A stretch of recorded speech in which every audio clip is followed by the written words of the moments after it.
예, 말씀을 시작하면서 성경 한 말씀 찾겠습니다. 누가복음 18장에 있는 말씀입니다.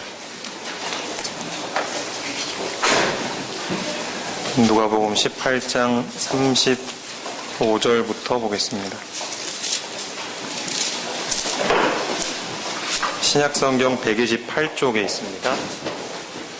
누가복음 18장 35절부터 보겠습니다.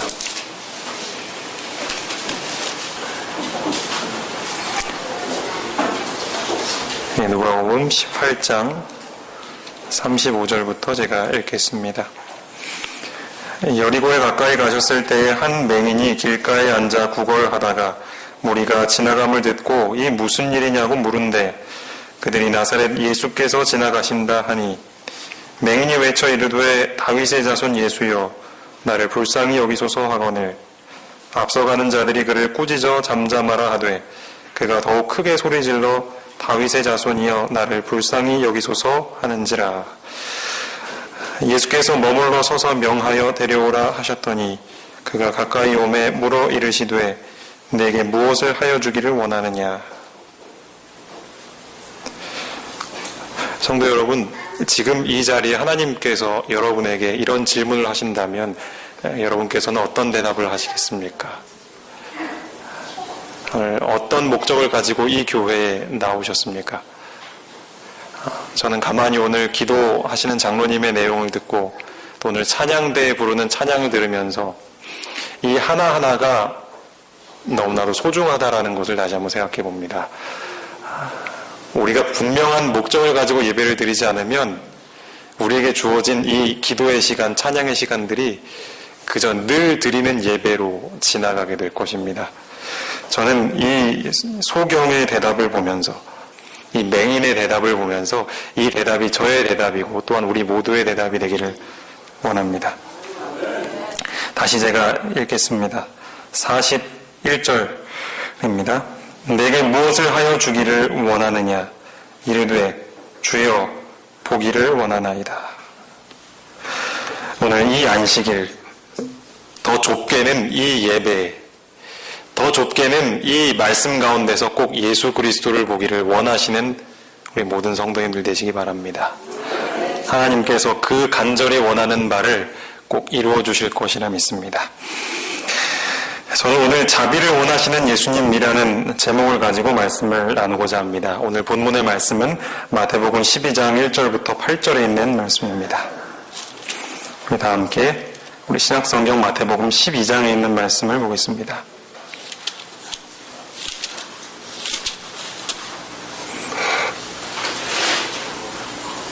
마태복음 12장 1절부터 8절에 있는 말씀입니다. 신약성경 18쪽에 있습니다.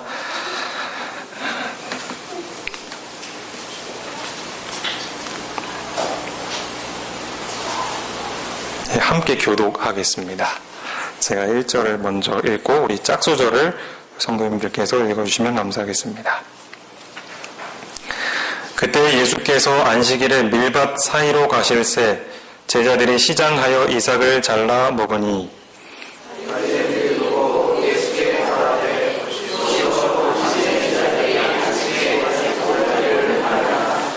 예수께서 이르시되 다윗이 자기와 그 함께한 자들이 시장할 때 한 일을 읽지 못하였느냐.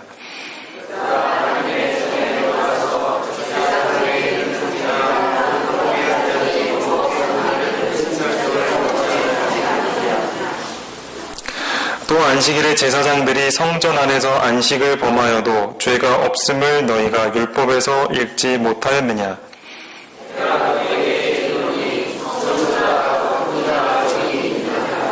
나는 자비를 원하고 제사를 원하지 아니하노라 하신 뜻을 너희가 알았더라면 무죄한 자를 정죄하지 아니하였으리라.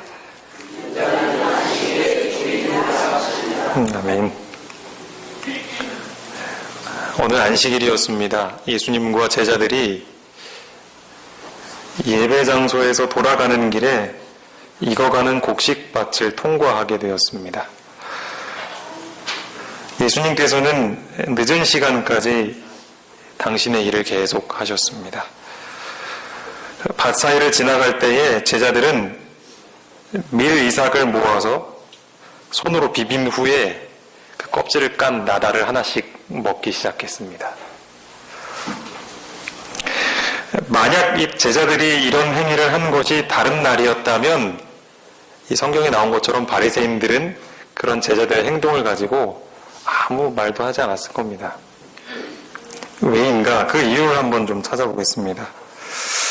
신명기 23장에 있는 말씀을 좀 보겠습니다. 왜 남의 밭을 지나가면서 곡식을 까서 먹는 것이 아무런 문제가 되지 않는가?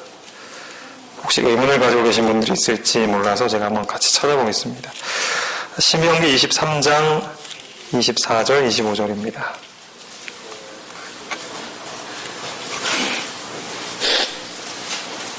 구약성경 298쪽입니다.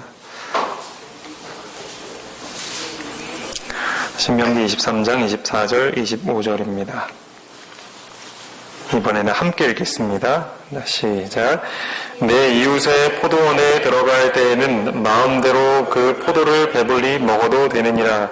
그러나 그릇에 담지는 말 것이요. 내 이웃의 곡식밭에 들어갈 때에는 내가 손으로 그 이삭을 따도 되느니라. 그러나 내 이웃의 곡식밭에 낫을 대지는 말지니라. 얼마나 좋은 말씀입니까? 오늘날 이렇게 하면 아마 당장에 경찰을 부를 겁니다. 절도가 되죠, 절도. 저희 어머니도 예전에 밭에 있는 거를 사람들이 하도 많이 따가서 울타리를 치셨다는 말씀을 저한테도 하셨는데, 근데 이 시대에는 그것이 아무런 문제가 되지 않았습니다. 포도원에 들어가서 마음대로 그 포도를 배불리 먹어도 됐습니다. 하지만 안 되는 건 뭐였냐면 그 포도를 그릇을 가지고 가서 이게 담으면 안 됩니다. 그리고 곡식밭에 들어가서는 손으로는 이삭을 따도 되지만 낫을 가지고 그걸 다 긁어 모으는 것은 금지된 일이었습니다. 왜 이런 법이 있었을까요? 예, 먹을 것이 없는 사람들이 있었기 때문입니다. 그런 사람들에게 배려해주는 마음을 갖도록 하는 것이 이 법의 취지였습니다. 그런데 바리새인들은 그것 자체를 문제 삼지 않았습니다. 문제는 왜 그것을 안식일에 하느냐입니다. 굉장히 그것은 그들에게 큰 문제였습니다. 그렇게 안식일에 행하는 것은 신성모독의 행위로 간주되었습니다. 왜냐하면 곡식을 따 모으는 것은 추수입니다. 추수. 비록 낫을 가지고 한 건 아니지만 추수. 그리고 그 추수한 곡식을 손으로 비비는 것은 뭘까요? 타작입니다. 타작.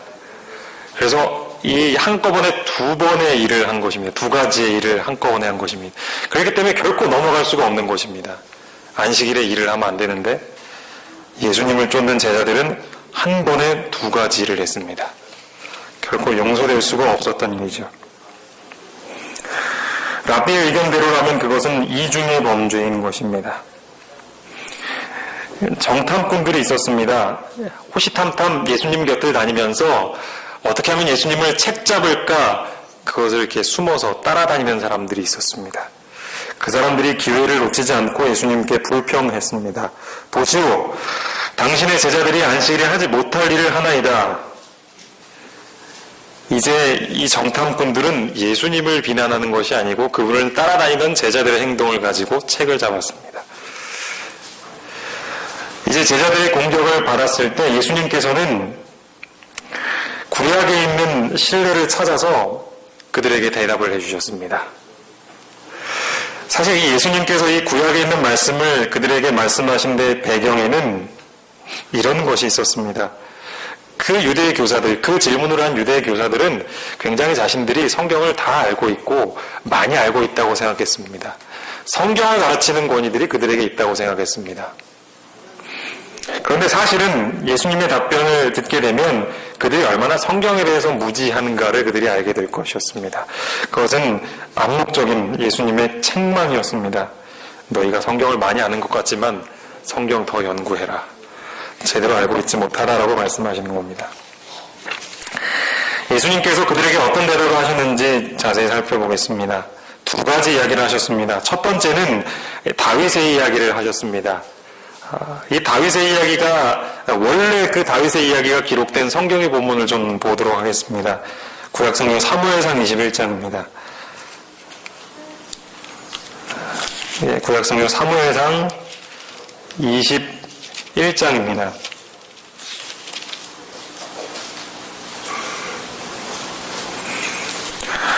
21장 1절부터 6절까지 있는 말씀입니다.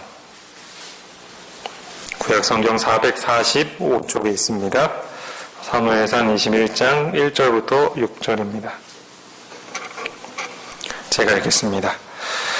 다윗이 노베 가서 제사장 아히멜렉에게 이르니 아히멜렉이 떨며 다윗을 영접하여 그에게 이르되 어찌하여 내가 홀로 있고 함께하는 자가 아무도 없느냐 하니 다윗이 제사장 아히멜렉에게 이르되 왕이 내게 이를 명령하고 이르시기를 내가 너를 보내는 것과 내게 명령한 일은 아무것도 사람에게 알리지 말라 하시기로 내가 나의 소년들을 이러이러하는 곳으로 오라고 말하였나이다. 이제 당신의 수중에 무엇이 있나이까 떡 5덩이나 무엇이나 있는 대로 내 손에 주소서 하니 제사장이 다윗에게 대답하여 이르되 보통 떡은 내 수중에 없으나 거룩한 떡은 있나니 그 소년들이 여자를 가까이만 하지 아니하였으면 주리라 하는지라. 다윗이 제사장에게 대답하여 이르되 우리가 참으로 3일 동안이나 여자를 가까이 하지 아니하였나이다. 내가 떠난 길이 보통 여행이라도 소년들의 그릇이 성결하겠거든 하물며 오늘 그들의 그릇이 성결하지 아니하겠나이까 하매 제사장이 그 거룩한 떡을 주었으니 거기는 진설병 곧 여호와 앞에서 물려낸 떡밖에 없었습니다. 이 떡은 더운 떡을 드리는 날에 물려낸 것이더라. 이 다윗과 그의 추종자들은 지금 도망하는 중입니다. 사울의 위협을 피해서 이리저리 도망을 다니고 있었던 때, 굉장히 위험했던 때였습니다.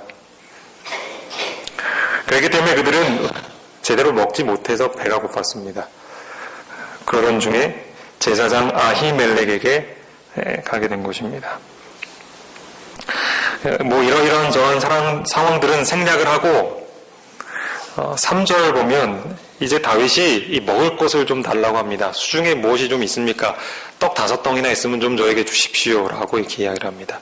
그때 제사장이 뭐라고 대답을 하냐면 나에게 보통 떡은 없지만 성소에 그 진설에 두었던 떡을 물린 그 떡은 나에게 있다.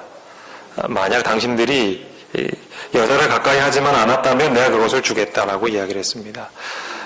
사실 여기 제사장은 떡을 먹을 수 있는 조건으로 여자를 가까이 하지 않은 것을 이야기했지만 성경 어디에도 이것이 조건이 되지는 않았습니다. 이 진설된 떡에 대한 규례에 대한 말씀을 제가 좀 읽어드리겠습니다.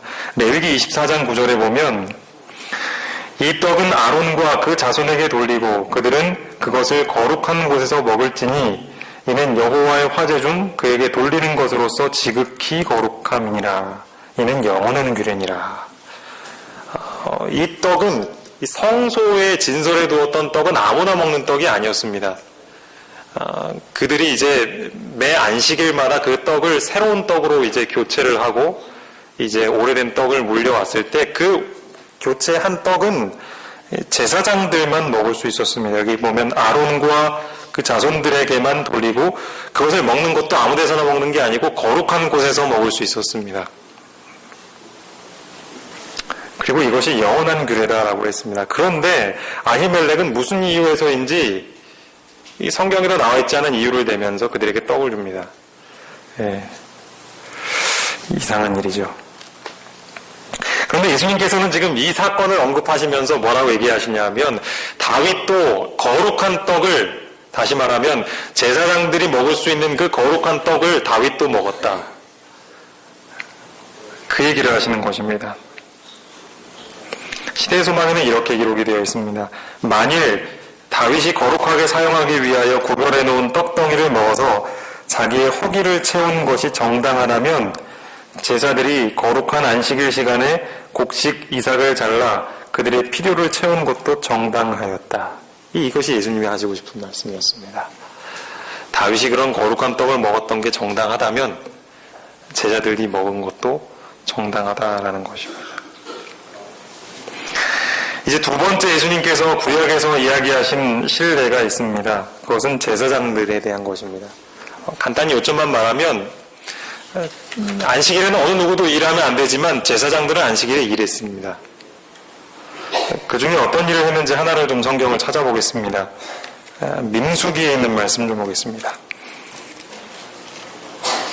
민수기 28장입니다.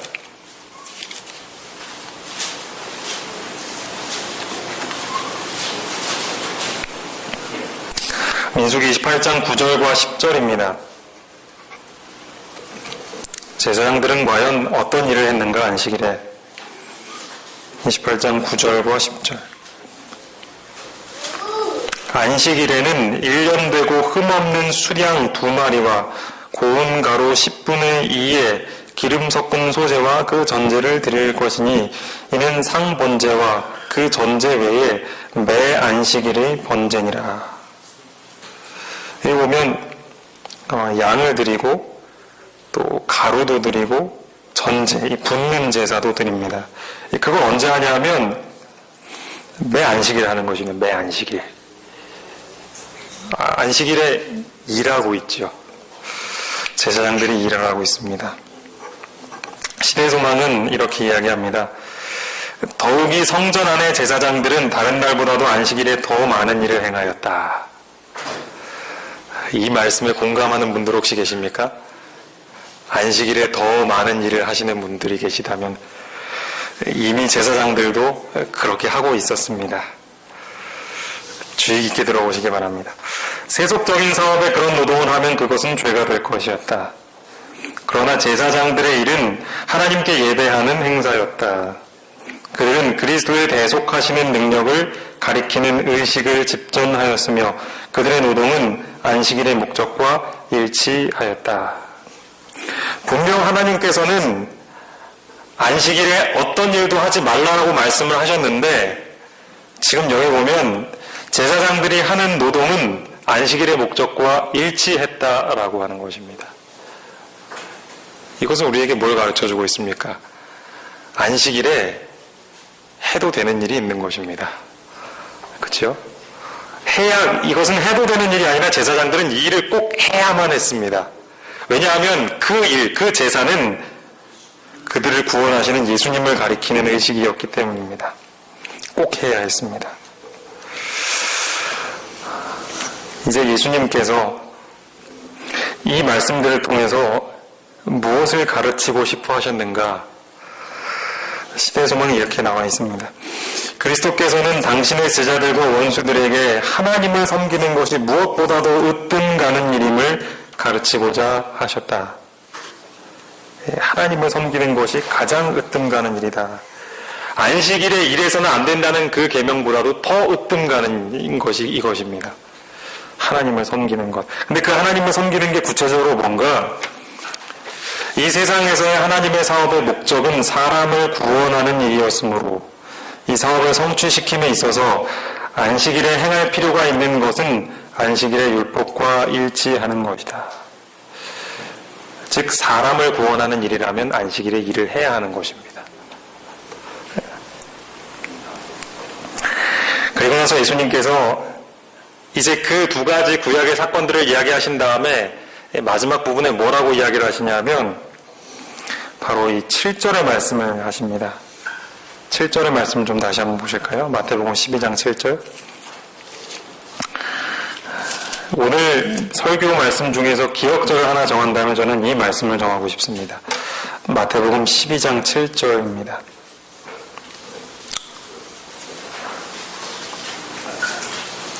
나는 자비를 원하고 제사를 원하지 아니하노라 하신 뜻을 너희가 알았더라면 무죄한 자를 정죄하지 아니하였으리라.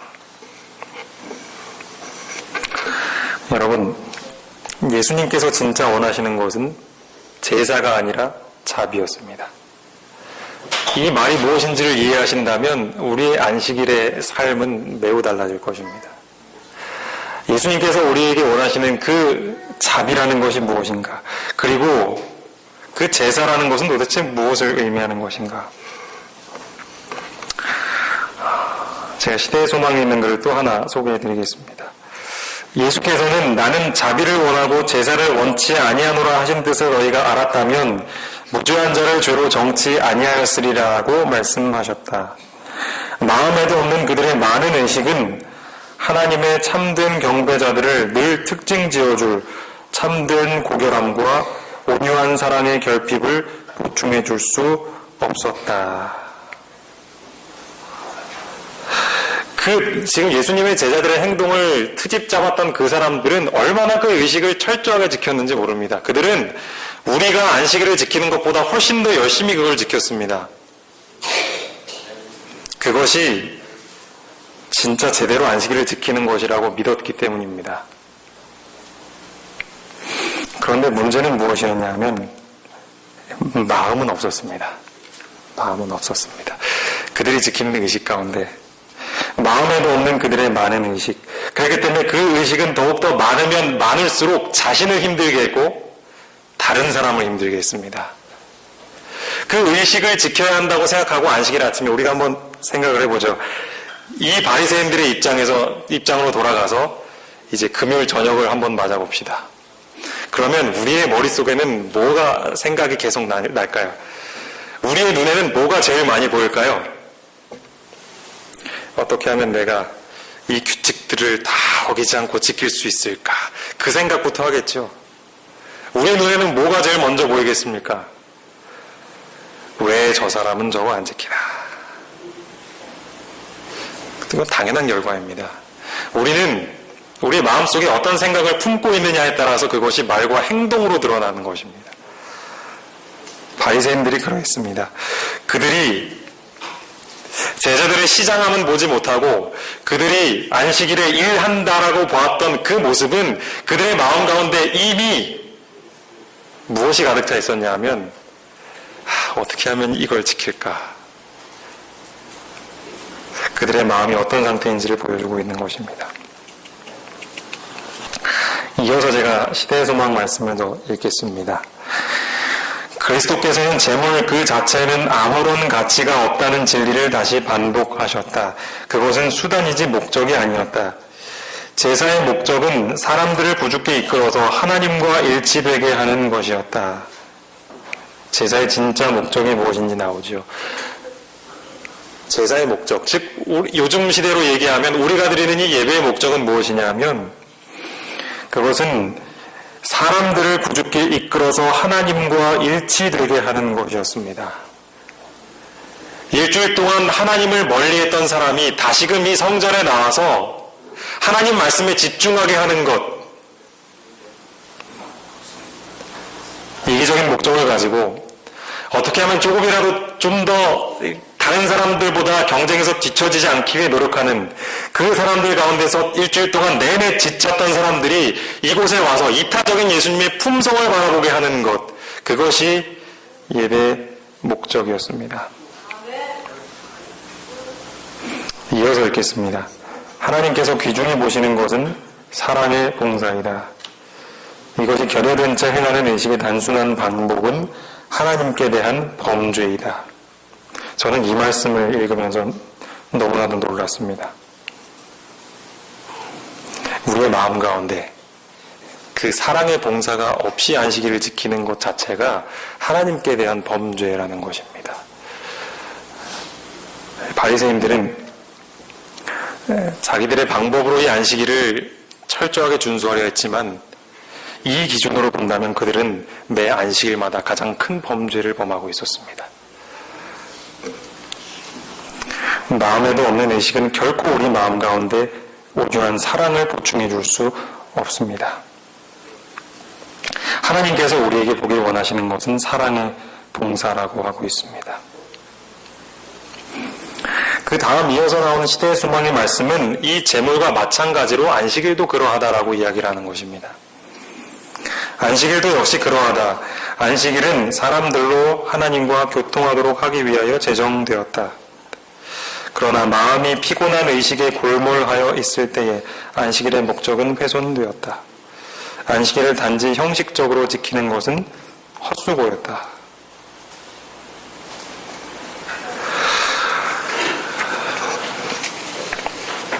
우리의 마음이 혹시 이런 피곤한 의식에 골몰하고 있지는 않습니까? 제가 100이면 100 어느 분에게 물어봐도 나는 결코 이런 바리새인들처럼 하지 않고 있다라고 생각하실지 모르겠습니다. 글쎄요, 저는 여러분들의 마음을 볼 수 없기 때문에 저는 모릅니다. 오로지 제 마음만 볼 수 있기 때문에. 하지만 여러분의 마음을 한번 돌아보시기 바랍니다. 이 안식일에 우리의 마음의 눈은 무엇을 보고 있는가? 나를 보고 있는가? 예수 그리스도를 보고 있는가? 아니면 다른 사람들을 보고 있는가? 우리의 눈이 예수 그리스도를 보고자 하는 마음이 없다면 우리도 이 바리새인들처럼 피곤한 안식일을 보낼 것입니다. 안식일이 결코 축복과 기쁨의 날이 될 수 없을 것입니다.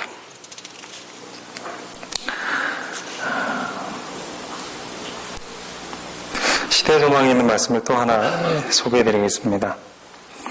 안식일을 그리스도의 창조와 구속의 능력의 표징으로 받아들이는 모든 사람에게 그날은 즐거운 날이 될 것이다. 그들은 그 속에서 그리스도를 보므로 그리스도 안에서 즐거워할 것이다. 안식일은 그들에게 구속하시기에 능하신 그리스도의 권세의 증거로 창조 사업을 가리킨다. 예수 그리스도를 창조와 구속의 능력의 표징으로 받아들이는 모든 사람들은 안식일을 즐거워할 것이다 라고 했습니다. 쉽게 말씀을 드리면 이제 우리가 안식일에 천연계를 보러 나가는 것입니다. 새를 보고 밤이면 별을 보고 나무를 보고 하나님께서 만드신 것들을 보면서 그것이 얼마나 놀라운 것인가를 바라보면서 이것을 만드신 하나님은 얼마나 능력이 있는 분이신가, 어떻게 이런 것들을 말씀으로 만드실 수 있는가, 그것들을 우리가 보게 되는 거죠. 그러면서 우리는 마음속에 희망을 품게 되는 것입니다. 그렇지, 이 정도 능력이 있는 분이라면 나를 변화시키실 수 있겠구나, 나를 죄 가운데서 구원해 주실 수 있겠구나, 늘 이기적인 생각에 몰두하고 있는 나를 당신의 품성으로 닮아가게 만드실 수 있겠구나. 그렇기 때문에 사람들은 안식일을 기뻐할 수 있게 된다는 것입니다. 그런 사람들은 안식일에 예수 그리스도를 보려고 할 것입니다. 왜냐하면 그분을 바라보아야지만 기쁘기 때문입니다. 여기 있는 표현은 참 의미심장합니다. 안식일은 그들에게 구속하기에 능하신 그리스도의 권세의 증거로 창조 사업을 가리킨다. 다시 쉽게 말씀을 드리면 예수님께서 어떻게 나 같은 사람을 구원해 주실 수 있는가라는 의문을 품게 될 것입니다. 우리는 그렇잖아요. 아무리 교회 오래 다녀도 우리의 의지가 굳어도 내 본성 하나도 변화시킬 수 없는 존재가 바로 우리 존재 아닙니까? 예수님 붙들고 나의 악한 습성들을 바로잡기 위해서 그렇게 무던히도 애쓰지만 그거 쉽게 잘 안 되는 것이죠. 그렇게 계속 반복이 되다 보면 우리는 어떤 생각에 빠지냐 하면 내가 정말 구원받을 수 있는가? 내가 정말 이 시대에 성경에 약속된 그 죄로부터의 구원을 난 경험할 수 있을까? 나아가서는 하나님이 정말 나를 구원하실 수 있을 만큼 능력이 있을까? 그런 의문을 갖게 되는 것입니다. 그런데 그럼에도 불구하고 나는 너희를 구원할 수 있다라고 하시는 그 증거가 뭐냐 하면 그게 바로 창조라는 것입니다. 그렇기 때문에 안식일은 우리에게 너무나도 귀한 것입니다. 하나님께서 창조하신 것을 바라보아야 합니다. 그것들이 하나님의 말씀으로 만들어졌다는 것을 기억해야 합니다. 그리고 그 창조가 우리 안에도 능히 일어날 수 있음을 우리는 믿어야 합니다. 그것을 믿는 날이 안식일이 되는 것입니다. 우리가 그 사실을 깨닫게 되면 우리 마음 가운데 가장 먼저 일어나게 되는 변화는 무엇이냐면 평화입니다. 평화. 우리의 마음에 평화가 없다면 지금 말씀드린 이 부분을 꼭 이해하게 되시기를 간절히 바랍니다. 평화. 안식일이 되었는데도 우리 마음에 평화가 없다면, 아직도 내가 뭔가 해야 된다는 부담에 사로잡혀 있다면 그것은 아직도 우리가 예수 그리스도를 보고 있지 못하다는 것입니다. 말씀 한마디로 이 온 세상을 창조하신 하나님의 능력을 믿고 있지 못하다는 것입니다.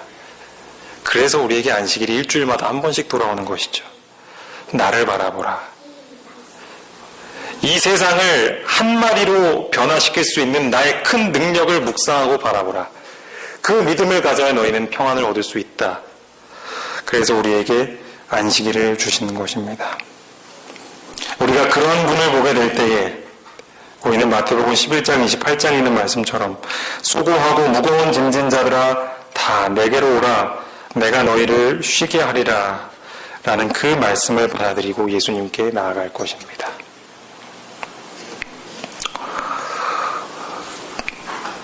여러분, 안식일이라는 말을 저는 떠올리면 가장 먼저 생각나는 것이 안타깝게도 안식일에 뭔 해도 되고 뭔 하지 말아야 한다. 그게 가장 먼저 생각이 납니다. 제가 어렸을 때부터 다 그런 경험이 있으실 겁니다. 제가 어릴 적에는 가장 기억이 나는 것이 안식일에 저희 누나와 함께 예배를 마치고 나면 집에 가서 하는 일이 시계를 바라보는 겁니다. 시계를. 왜 시계를 보죠? 언제 해가 지나. 그래서 이제 한 1분 정도 남으면 그때부터 카운트다운을 시작합니다. 그래서 땡 하면 그때부터 이제 뭘 하냐 하면 가장 먼저 리모컨을 딱 잡고 TV를 켜는 겁니다. 그 시간대 얼마나 재밌는 거 많이 하는지 몰라요. 황금 시간대입니다.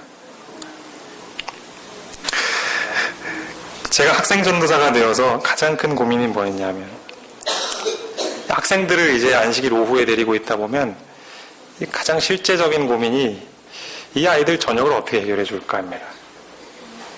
다행히 이제 집사님들이 자발적으로 준비를 해주신다고 해가지고 해주시면 얼마나 좋은지 몰라요. 그런 고민 안 해도 되니까. 그런데 이 겨울 말고, 겨울은 그래도 해지는 시간이 빠르니까, 이 여름은 얼마나 늦은지 모릅니다. 그 시간을 기다리려면 진짜 배가 등가죽에 붙을 것 같습니다, 진짜. 그거보다 더 힘든 건, 데리고 있는 학생들이, 우리 그래도 먹으면 안 되겠냐고. 언제 안식이 끝나냐고 물어보는 그 얘기를 할 때 제 마음이 더 괴롭습니다. 왜 안식이 이런 날이 되어야만 하는가? 여러분, 안식일이 여러분들에게 어떤 날입니까? 무엇이 적합하고 적합하지 않은지를 결정해야만 하는 날입니까? 이 문제를 우리가 어떻게 풀어야 하겠습니까? 성경 주석에 있는 말씀을 좀 제가 하나 소개해드릴까 합니다. 오늘날 그리스도인들이 안식일 행위로서 어떤 것이 적합하고 적합하지 않은지를 결정하는 문제는 안식일의 목적이 마음에 분명해지기만 하면 이내 풀리게 되어 있다. 우리를 하나님께로 가까이 이끌어주는 것은 무엇이나 우리를 위한 그분의 뜻과 우리를 취급하시는 그 방법들을 더 잘 이해하도록 도와주고 우리를 우리 생활에서 그와 더욱 효과적으로 협력하고 다른 사람들의 행복과 복리에 공헌하도록 이끌어준다. 이것이 참된 안식일 준수이다. 우리가 어떤 것이 적합하고 적합하지 않는지를 결정하지 못한다라는 것은 다르게 이야기하면 이 말입니다. 과연 이 안식일의 목적이 무엇인가를 나는 아직 이해하지 못하고 있는 것입니다. 분명하게 이해하지 못하고 있다는 것입니다. 그것을 이해하게 되면 이 문제가 풀리게 되어 있다라고 이야기합니다. 자, 주석에 있는 또 다른 글을 좀 소개해드리겠습니다. 안식일 준수는 근본적으로 어떤 형식적인 것들을 시시콜콜이 지키는 것이나 어떤 일을 추구하는 것을 삼가는 일로 되는 것이 아니다.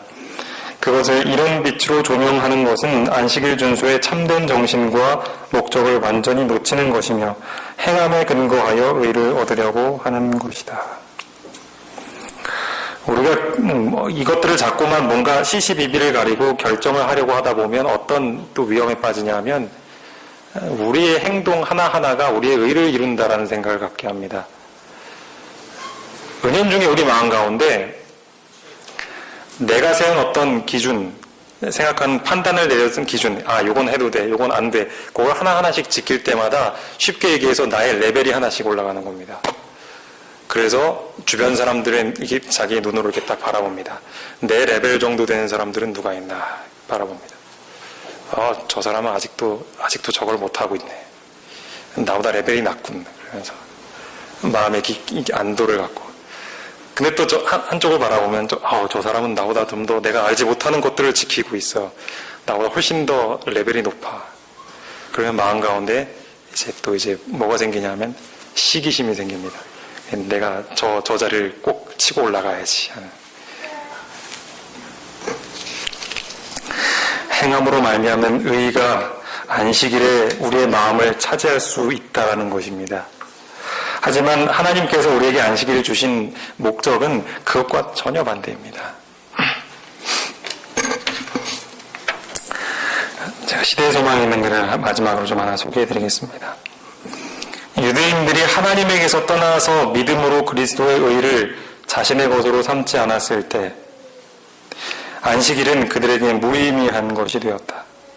다시 한번 읽겠습니다. 유대인들이 하나님에게서 떠나서 믿음으로 그리스도의 의를 자신의 것으로 삼지 않았을 때 안식일은 그들에게 무의미한 것이 되었다. 사람은 자신을 높이고 사람들을 그리스도에게서 떠나게 하려고 힘썼으며 안식일을 왜곡시키려고 활동하였는데 그 이유는 안식일이 그리스도의 능력의 표징이기 때문이다. 이 말씀이 이해가 되십니까?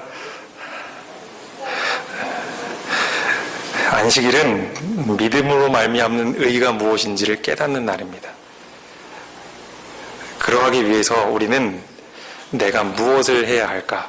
내가 무엇을 하지 말아야 할까? 더 나아가서는 저 사람은 저렇게 하면 안 되는데 라는 생각을 품는 것 자체가 우리를 얼마나 위험에 빠지게 하는지를 우리는 알아야 합니다. 저는 안식일에 대한 규정들 무시하십시오라고 말하는 것이 아닙니다. 만약 어떤 시시비비를 가리고 무엇이 옳고 그른가를 판단하는 것이 믿음으로 예수님을 붙잡는 것을 방해한다면 과감히 그 생각을 버리시기 바랍니다. 그것은 우리 자신부터 구원에 이르지 못하게 할 것입니다. 사랑하는 성도 여러분, 저는 마태복음 12장에 나와 있는 이 바리새인들을 바라보면서 특별히 1장에 있는 말씀, 12장 1절에 있는 말씀을 읽으면서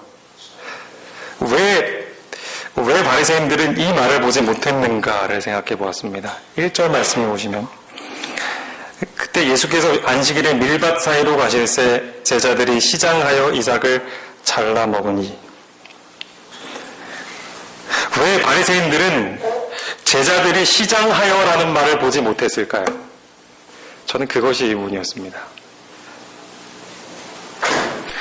예수님께서 말씀하신 것처럼 제사를 원하지 않고 자비를 원하신다는 그 예수님의 마음을 품고 있다면 당장 이 제자들의 행동을 보면서 왜 그들이 안식일에 그것을 먹는가가 아니라 그들이 얼마나 배가 고플까, 그걸 생각할 수 있어야 하지 않겠습니까? 안식일은 그런 날이 되어야겠습니다. 우리가 이런 마음을 갖게 된다면 이전에 보지 못했던 시각으로 사람들을 보게 될 것입니다. 그리고 나를 보게 될 것입니다. 그리고 내가 왜 이전에는 그렇게 배가 고파하고 그렇게 영적으로 메말라 있고 그렇게 불행 가운데서 좌절하고 있는 사람이 많아, 내가 이 사람들을 왜 예전에는 보지 못했을까, 그 생각을 하게 될 것입니다. 부디 우리의 눈이 열려서 이 일이 안식일에 못할 일인가 할 일인가를 생각하기 전에 자비의 눈으로 너무 배가 고파서 몰래 밀을 까먹고 있는 영혼들을 바라보게 되길 바랍니다. 그렇게 될 때 이 안식일은 그들에게도 짐이 되지 않고 우리에게도 짐이 되지 않을 것입니다. 귀한 안식일의 축복이 오늘 우리에게 함께하기를 바라면서 이 말씀 마치겠습니다.